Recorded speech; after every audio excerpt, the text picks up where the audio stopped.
खूप छान वाटलं.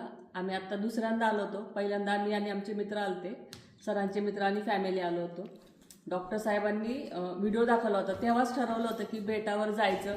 आपण ते ऐकतो असं की नाही का, ते एका बेटावरची कहाणी वगैरे असं पिक्चरसारखं, ते आम्हाला असं पहिल्यांदा आलं तेव्हा खूप फिल्मी वाटलं होतं. आणि खरंच इथं अनुभव तसाच होता.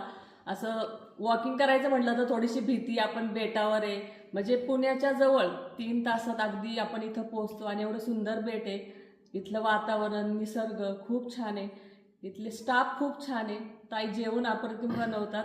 आम्हाला आल्या आल्या थंड कोकम सरबत अनुभवायला मिळाला. त्यानंतर जेवण तर खूप छान होतं. संध्याकाळी मनोहर चोपडे सर भेटले, तो योग खूप छान जुळून आला.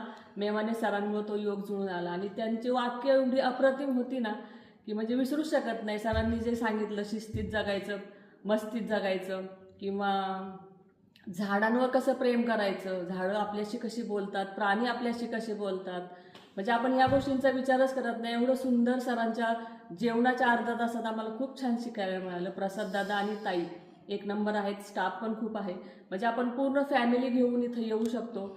आम्ही त्यानंतर आम्हाला सरांनी दुसऱ्या दिवशी सकाळी चांभारगडला नेलं.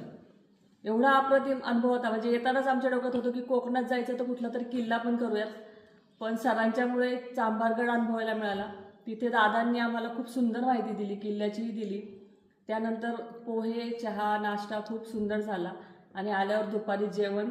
आणि परवा कालचा आमचा जो मगरी पाहायचा प्रोग्राम राहिला होता, तो आज येताना सकाळी मगरीसुद्धा दिसल्या, छान वाटलं.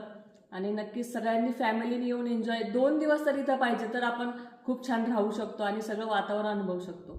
आणि ज्याला खूप रिलॅक्स व्हायचं आहे, कारण रूममध्ये TV नाही आहे, ज्याला रिलॅक्स व्हायचं आहे ना, कशापासून तरी लांब जायचं आहे, त्याला ही प्लेस एक नंबर आहे. धन्यवाद.